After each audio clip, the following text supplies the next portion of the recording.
Vous pouvez commencer. Oui, ça marche. Écoutez, je vais déclencher déjà mon minuteur, comme ça je ne devrais c'est pas gentil. dépasser les 10 minutes. Mais bonjour à tous. Je vais vous parler de la Fédération Environnement Durable, mais je pense que déjà un certain d'entre vous la connaissent. Du reste, il y a plusieurs administrateurs de la Fédération Environnement Durable dans cette salle. Qu'est-ce que c'est ? C'est une fédération qui regroupe pratiquement 1700 associations de toutes les régions de France qui luttent contre les éoliennes.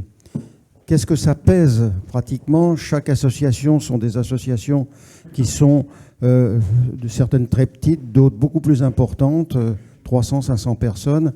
Et surtout, il y a aussi des fédérations qui sont dans la Fédération Environnement Durable qui, elles, regroupent des groupes d'associations régionales. Par exemple, Belle Normandie Environnement, c'est 71 associations. Donc au total, ce qu'on peut dire, c'est que l'ensemble, c'est à peu près, disons, 25 000 sympathisants totalement ancrés dans la Fédération Environnement Durable. Et ça pèse plusieurs centaines de milliers de citoyens que nous informons et qui, en général, suivent nos recommandations. Donc, ce n'est pas négligeable. C'est une fédération qui lutte contre les éoliennes et qui a le soutien de plusieurs centaines de milliers d'adhérents. Je vous dis ça parce que comme on est en période électorale, sachez que nous menons actuellement une campagne pour justement faire en sorte que tous les gens qui sont des sympathisants ne votent pas pour les candidats qui sont pour les éoliennes, quel que soit du reste leur groupe. Ce n'est pas une question de politique, hein. Nous luttons pour éviter que la France soit massacrée par les éoliennes, à la fois au point de vue écologique, au point de vue économique, on va vous en parler, et puis aussi le fait que quand on met des éoliennes de maintenant 235 mètres de haut devant des maisons de gens qui n'ont pas demandé et qui subissent et qui vont subir ça toute leur vie, c'est totalement inhumain. Donc, il y a vraiment des gens actuellement très en colère en France qui luttent contre les éoliennes. Alors, c'est la France rurale. Moi, ce qui me frappe dans ce combat, c'est que, et on le mène depuis des années, hein, la Fédération Environnement Durable a été créée en 2009. Moi, j'ai commencé le combat avec une association en 2004 dans la Vienne, et je peux vous dire que je me bats toujours pour les mêmes 6 éoliennes depuis 2004. Je ne sais pas si vous voyez, on a réussi à bloquer ces projets. Donc ce sont des gens ruraux. Et ce sont des gens qui souvent, pas tous, qu'est-ce que c'est ? Ils ont une maison, une petite maison, et souvent ils ont très peu de moyens, et on leur impose des choses qui en général découvrent parce que le processus est toujours le même. Et tous les jours, nous avons des gens qui nous appellent en disant, voilà, écoutez, je vous appelle parce que je viens d'apprendre qu'il y a un projet d'éolien à côté de chez moi, je n'étais pas au courant. Donc c'est quelque chose qui se fait très en secret. Mais ce qui est assez remarquable, c'est qu'en fait, ce sont des bobos urbains qui imposent des éoliennes à la France rurale. C'est, disons, des gens vus de la France rurale comme des Parisiens, des gens complètement déconnectés du système. Quand on regarde les sondages, en effet, les urbains sont pour les éoliennes, enfin dans les grandes villes notamment, et dans les campagnes de la France périphérique, ils sont contre. C'est fondamentalement les ruraux qui luttent contre les éoliennes. Et sachez que c'est une colère sourde. Et ça se voit du reste, par exemple, dans les élections actuelles, hein. Il faut savoir qu'il y a des gens qui se présentent dans certaines régions qui ne vont pas être élus uniquement pour cette question parce qu'ils sont candidats pro-éolien. Et on mène une campagne actuellement, juste un petit exemple, contre Madame Borne dans la 6e conscription du Calvados. Et si vous regardez dans les articles, elle se fait durement accrocher actuellement sur ce sujet. Donc, cette lutte, cette France rurale, elle est perdue. Ils ne savent même pas s'ils vont voter à droite ou à gauche. Leur problème n'est pas là. Leur problème, et je vis actuellement dans la Vienne, dans un petit village, ce sont des gens autour de moi qui ont peu de moyens, c'est-à-dire qui vivent soit au niveau du SMIC, soit qui ont des retraites totalement, j'allais dire, minimum. Qu'est-ce qu'ils ont comme problème ? Se chauffer, ils sont en train de partager le fuel. L'électricité qui augmente, les prix qui augmentent et les moyens de déplacement, ça devient de plus en plus difficile. Donc ils se sentent excessivement attaqués sans défense. Et ça, c'est pas normal. C'est pas normal.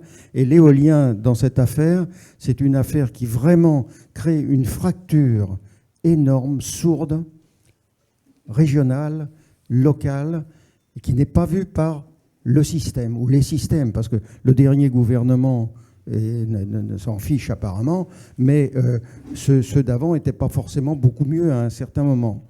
Donc, qu'est-ce qui va se passer? À mon avis, il va y avoir une révolte, d'une façon ou d'une autre. Alors, c'est une révolte sourde. Je ne sais pas comment ça va se faire. Je l'ai dit au dernier, lorsqu'on a été auditionné par 2 commissions parlementaires, je l'ai signalé, il y a une révolte latente de ces gens qui un jour explosera à cause des éoliennes. Il faut savoir qu'on a 10 000 éoliennes, que le programme actuellement, c'est plutôt d'en mettre 2 fois plus, peut-être 3, bien qu'il y ait des articles qui disent on va freiner. Terrestre. Je parle de l'éolien terrestre.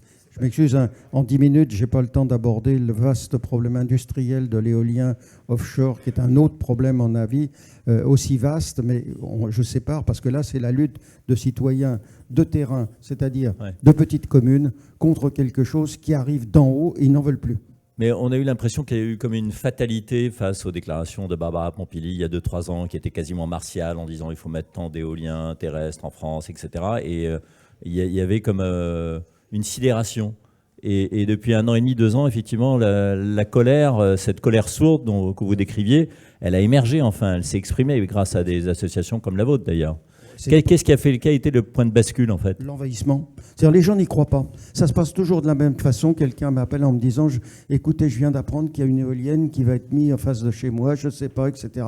Puis petit à petit, ils trouvent que ce n'est pas une, c'est 5, c'est 6, c'est 7, que leur maison va être complètement dévalorisée, qu'ils risquent d'avoir des nuisances. Et ça, plus vous mettez d'éoliennes, plus vous avez des gens et notamment des nuisances sonores. Des nuisances en général.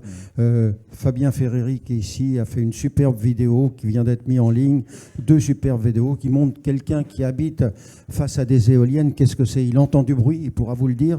Ça peut être une horreur, mais ça peut ne pas s'entendre. Il y a des gens qui n'entendent pas. Mais pour certains, c'est une horreur.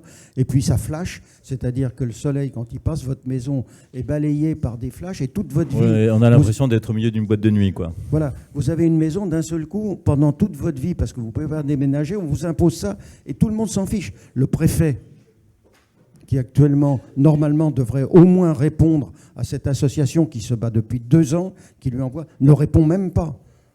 C'est un système inhumain. Donc il faut se battre. Il faut se battre pour la justice, pour l'égalité et que tous les citoyens protégés.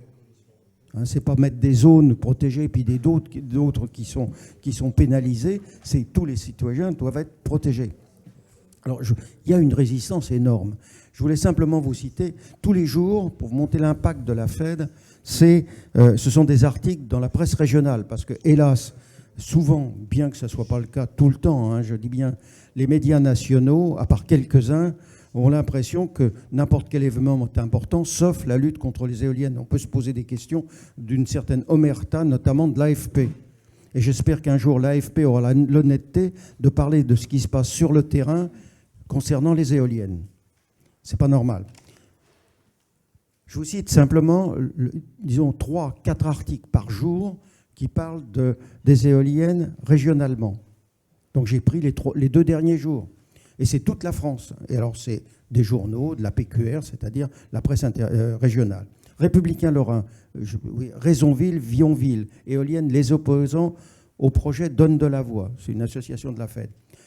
Nouvelle République, c'est dans la Vienne, une salle unanime contre les éoliennes.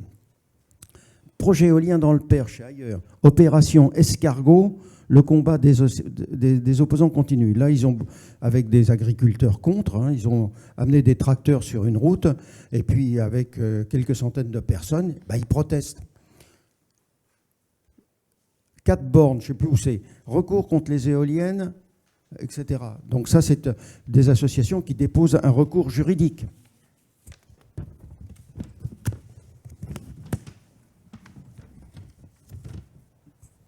Bessin et Côte-de-Nacre, donc là il y a aussi les éoliennes. Les éoliennes s'invitent dans la campagne législative Ouest-France.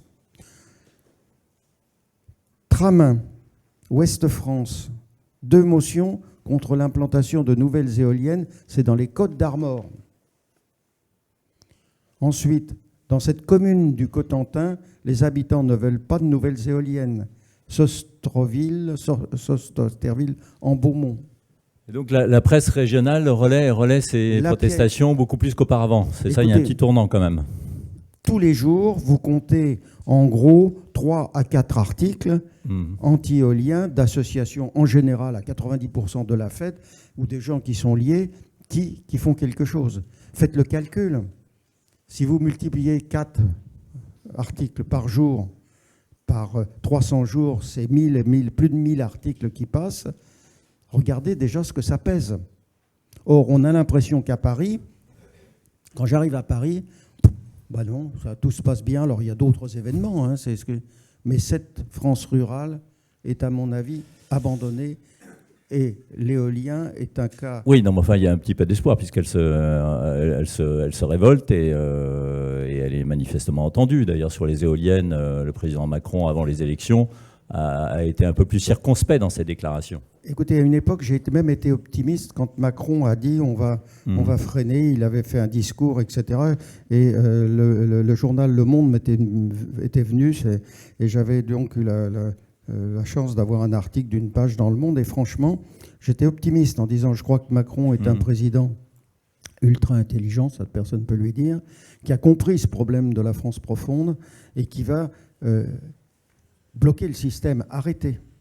Et ce que je constate, c'est que depuis, on dit oui, on va faire quelque chose, et en réalité, sur le terrain, ça continue. Pour vous donner l'exemple de l'emprise, je prends cet exemple de commune de la Vienne, nous luttons rapidement, actuellement... parce qu'on a dépassé votre temps de parole, mais c'est fini. On doit être... non, mais je vous en prie, nous luttons cet contre exemple. 118 machines, 11 promoteurs, et de l'autre côté de la frontière, dans les Deux-Sèvres, je viens d'apprendre qu'il y en a 500 qui arrivent. On est face à... Et même si le gouvernement voulait arrêter, je ne sais pas comment ils arriveraient à bloquer aujourd'hui les projets. Merci beaucoup, Jean-Luc Buttret. Merci.